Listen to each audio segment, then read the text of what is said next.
Hey guys, this is Ryan with StarCast Remarks. We are 2 down, 2 to go. Today in this video, we're going to be talking about the MassMutual East Division and look at the playoff predictions for me and where I think the teams are going to end up in this division. Let's go check it out.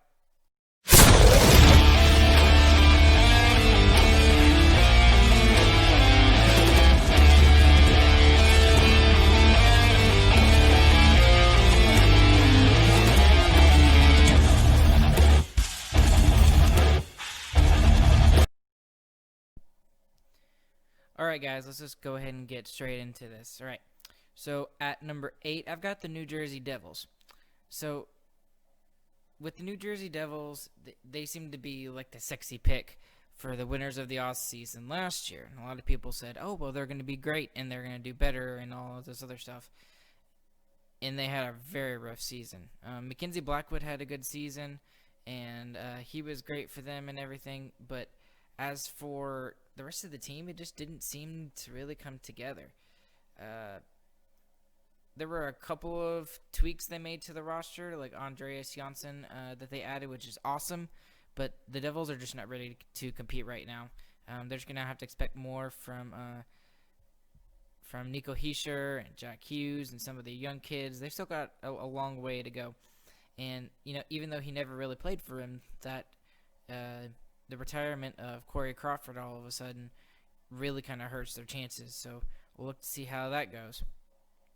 So at number 7, I've actually got the Buffalo Sabres, and I so badly want to put them higher because they fired their general manager. The Pagulas, the owners of the team, seem like they're finally ready to do the right thing, and Kevin Adams did a lot of good things this offseason and to try and make this team more competitive and better.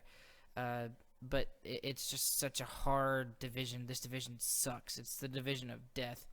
They added Taylor Hall. They added Tobias Reeder, which I think is a very under-the-radar signing. Same with Cody Aiken, and they traded for Eric Stahl. So Eric Stahl will be that second-line center. Maybe he has some chemistry with Jeff Skinner, and they played in Carolina so long ago. So maybe that will help. But they just don't have – basically they don't have the Red Wings and the Senators to beat up on. This whole division just sucks. It looks like the only division they can beat, or the only team they can beat up on, are the Devils. So we'll see what happens, but I don't see them finishing any higher than 6th. So these next two teams are kind of going in opposite directions, if you ask me, and what's going on with them. So at number 6, I've got the Pittsburgh Penguins. Now I know that Jim Rutherford is trying to make this team still relevant and going out and getting Kasperi Kapanen, which I think was a good deal, and trading the first-round pick to try and get back into that playoff contention, that cup contention. I understand that move, but I just don't see it with the players they have right now. They will continue to be competitive as long as you've got Sid the Kid and Gino going, but now with trading out Matt Murray's not in the picture anymore. They're all in with Tristan Jarry and Craig DeSmith. So we'll have to see if that goaltending lines up. And then their defense really doesn't seem like it's going to be all that great this year. Now, I do like Marino. Marino is an absolute beast. I love him to death. And then Cody Ceci is kind of an under-the-radar signing. But, again, he didn't really have a great season with Toronto. So I just don't see it for Pittsburgh. I really want to put them higher, but I can't because the team at 5, the New York Rangers, I really see them trending in the right direction. So with the Rangers, they went out and they added a couple of people, but they did lose 3 big players, in my opinion. Jesper Fast, he's one of my favorite players in the league, and he doesn't even play for the Stars. Scored 16 goals this past year, and he was an absolute beast for them. Obviously, Henrik Lundqvist left and was bought out, and then Elias Anderson got traded to Los Angeles after their whole issues with them. So I don't know, but they lost 3 big players. But in New York, you've still got Artemi Panarin, who is one of the best players currently in the league. You still got one of the game's more exciting centers in Mika Zibanejad, and he scored 40 goals, so they're going to expect him to continue to do that. And then even though they did lose Henrik Lundqvist, their goaltending of Igor Shesterkin and Alexander Georgiev is just going to be awesome. Shesterkin got called up, I think, in January of last year in 2020, and he just took over the net and was absolutely fantastic for them, and kind of stole the net away from Lundqvist and Georgiev both. So I think he's probably going to be the starter this year, but I think Georgiev is also going to get his share of minutes as well, just with this schedule and the way that it is. They may sneak into the postseason, but I think they will barely miss it. I think they will, just because of the teams that are ahead of them. So those 4 teams are going to miss the playoffs: the New York Rangers, the Pittsburgh Penguins, the Buffalo Sabres, and the New Jersey Devils. So at 4, I've got the Washington Capitals. They may be a little bit higher if they had a little bit more stable goaltending, but with the exit of Braden Holtby, and then also, Henrik Lundqvist not playing this year because of his open heart surgery, that's going to be really rough. And honestly, they're kind of relying on a very young goaltender who hasn't started in the league yet. So Samsonov, as great as he seems to be, and all the hype around him, I think is, correct. I can't remember who their backup is now, but even when I'm thinking about it, I think it's Phoenix Copley, but I'm not sure if that's right. Don't quote me on that. But he may be their backup, or they may go out and get somebody. So we'll have to look and see how that goes. But the signing of Zdeno Chara is just weird. It's weird to see Chara in a non-black and yellow uniform. He could have at least signed with Pittsburgh and been the same colors, but obviously that didn't happen. But they also went out and they got Trevor Van Rydemski, so that's a good signing to bolster up their defense. And then Connor Sherry, I think, is kind of under the radar signing. He can kind of put some goals on your second or third line, maybe. So that's the Washington Capitals at 4. At 3, I've got the New York Islanders. Now, I think this is one of the picks that is kind of different compared to a lot of other people, because I am really high on the Islanders. I love the Islanders and the way they play. And I know that's not the exciting kind of hockey that we see a lot, especially like if you look at Colorado. They're all fast and have all the skill and everything. But the Islanders just flat out beat you with their defense. And it's just absolutely fantastic that the way they play. And I think the most underrated thing about this team is that they have Barry Trotz.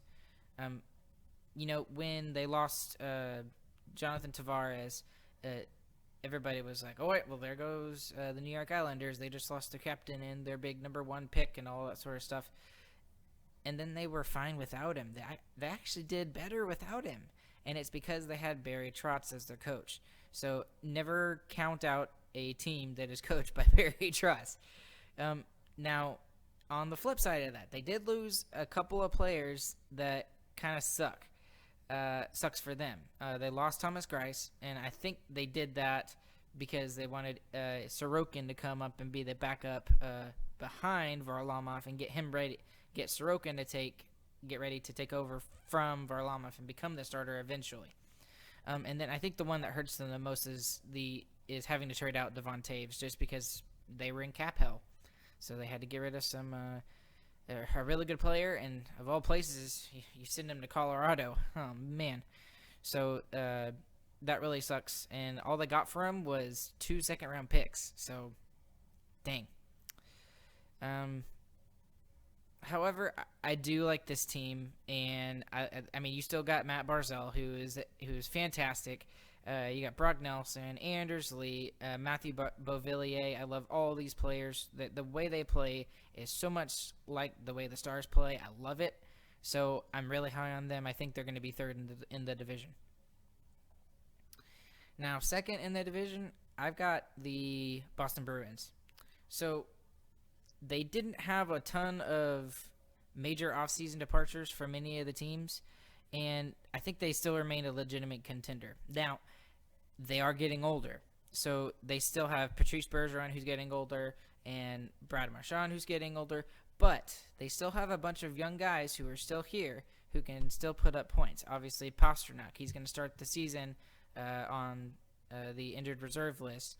But when he is in, that line of Pastrnak, Marchand, and Bergeron is one of the best lines in the league. And then you've got Jake DeBrusk, who is kind of under the radar just because of David Pastrnak. But Jake DeBrusk is a very good top 6 young forward, so I love him. Tuukka Rask, I'm not sure that he's going to play after this season. This may be his last season in the NHL.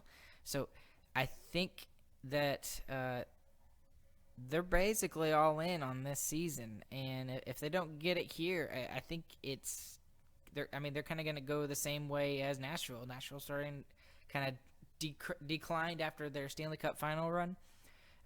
We'll see.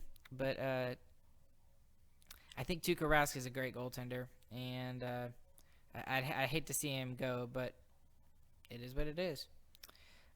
Now, the biggest question I have about this team, obviously, is their defense.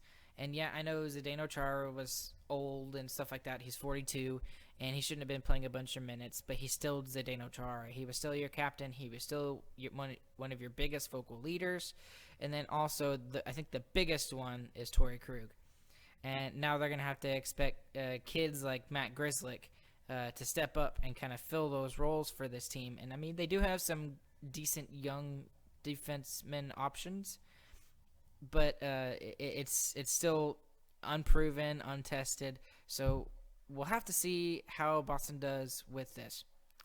So, obviously, at number 1, that leaves me with the Philadelphia Flyers. Now, before I say the good things about them, they really struggled against Montreal in particular in that second round in the COVID playoffs. Now, maybe we can, say that that's because of how the playoffs were. It was in a bubble. It was different. It was crazy, but it wasn't good the way they played, and they barely beat Montreal, and Montreal kind of gave them some issues. Now, Montreal, the Flyers didn't really lose a lot with their roster this offseason. And, that's okay. They're still absolutely fantastic. I love what they do. You've got all their young guys. You got Travis Konechny. You got Provorov. You got the old guys. You got Claude Giroux. You've got Sean Couturier, who is not talked about enough in this league.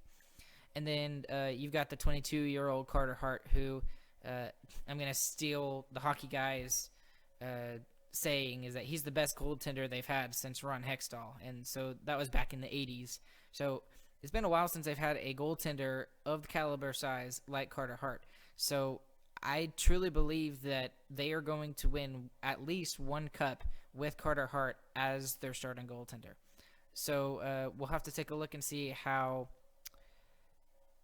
this division ends up. So just to recap, I got New Jersey at 8, Buffalo at 7, Pittsburgh at 6, New York Rangers at 5. All 4 of those are missing in the playoffs. And then the 4 playoff teams, I've got Washington, New York Islanders, Boston, and Philadelphia Flyers.